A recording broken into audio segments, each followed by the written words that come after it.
kasi lymphatic massage siya. Kahapon niya tayo. And then sabi niya, nagmamassage sa kanya, ma'am, gutom ka na. Kasi yung tiyan niya kumukulo lang po.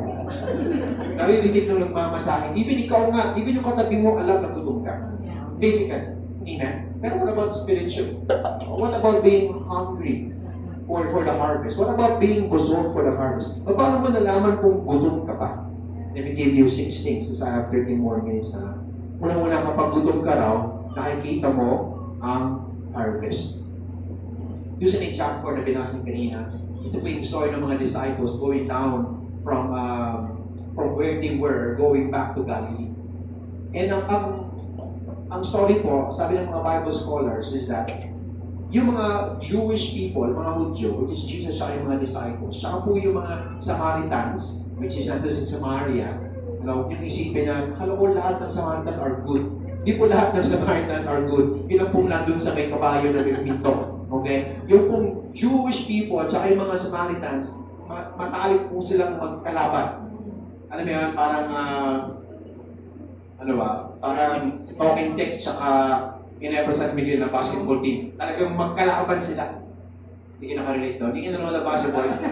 PBA, hindi ka nanonood malamang. Para po yung LA Lakers tsaka Boston Celtics. Hindi pa rin, nasigaw ka lang. Kasi hindi po sila magkaibigan. Lalo na siguro. Magkaaway po sila. And as much as they can, kapag sila po ay bumabiyay from one place to another, ang gagawin po ng mga Jewish people is iwakasin nila yung Samaria. Ganun po sila kagalit doon. Kasi alam nila kapag dumaan sila doon, babatuhin sila. Ay itong si Jesus at yung mga disciples, they were hungry. Ano pong ginawa ng mga disciples in Jesus? They went to Samaria. And then they stopped doon, according as nabiyasa kanina, doon sa town that is called Sychar. And they were so hungry, yung mga disciples, that they left Jesus doon sa may well. Umalis po yung mga disciples at punta doon sa may town, sa may city. Bakit? Gutom sila. Naghahanap sila ng Angel's Burger maybe. Hindi ko alam. Dalawang oras na yun. Naghahanap sila ng buy one, take one na burger. So they went into the city na iwan si Jesus doon. Doon sa story po, hindi ko na nabasa, but I know that you are familiar with this. Nakilala niya yung Samaritan woman in the well. No? A lot of things happen. Nakakusap po ni Jesus yung Samaritan woman, and then dumating po yung mga disciples. That's where we picked up the story. When the disciples came back, nagulat yung Samaritan woman, and she ran. Kapag mamadali niya, naiwan po niya yung kanyang bucket. Okay? Ganoon siya nagpakamadali. And then sabi ng mga disciples, na may siguro, may dala sila nga take out ng Angel's Burger. Jesus, yan yung pagkain, kumain ka na. Ano sabi ni Jesus? Hindi na ako gutom, busog na ako. Because my food is to do the will of the Father. The disciples, they were hungry. But, si Jesus, mga disciples, hindi nila kailangan pang dumaan doon. Kaya sabi ni kanina, kapag gutom ka, kahit malayo yan, kahit na agrabyado ka dyan, gagawin mo. That's what they did. Willing siya to go through sa road less traveled by the Jews just to satisfy yung kanyang desire. Kasi kapag gutom ka, sensitive ka sa pagkain. Alam mo kung nasan yung pagkain. Naaamoy mo. Parang cartoons. Yung meron gumagano gano'n na inaamoy na sa pagkukulutan na nila habang sumusundan ng ilong mo yung pagkain. Pag gutom ka, subukan mo na yung gano'ng pagutom.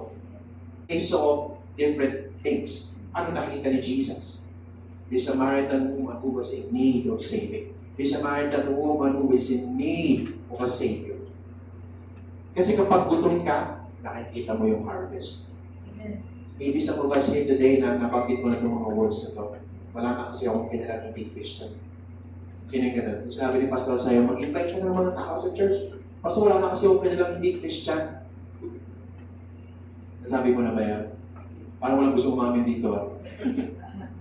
Wala mong nabanggit mo na rin yung, iisip mo na rin yung, bakit? Kasi wala ka na nakikita ng Kristyano. Bakit? Busog ka na. Amen. Pero pag gutom ka for the will of God, you would see everyone na hindi pa nakakilala sa Panginoon. Amen. Iba tingin mo ngayon sa Grab driver mo. Tama dati, tingin mo na sa Grab driver mo, tagadala ng food mo. Ngayon, siya na yung food. Ang kailangan dalhin sa Panginoon. I'm not saying na doon ka maging hungry, nakakainin mo pati yung grab driver mo. What I'm saying is, you will see yung grab driver mo and you will invite them to Jesus. Amen. You would see yung tricycle driver mo, yung grab driver mo. You would see yung mga nasa paligid mo. Amen. And you will no longer say na wala na po kasi okay na lang hindi Kristyano eh.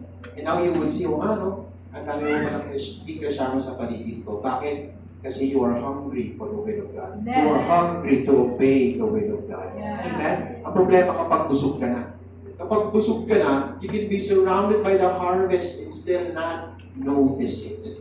See, that's the danger when you no longer see people. Amen.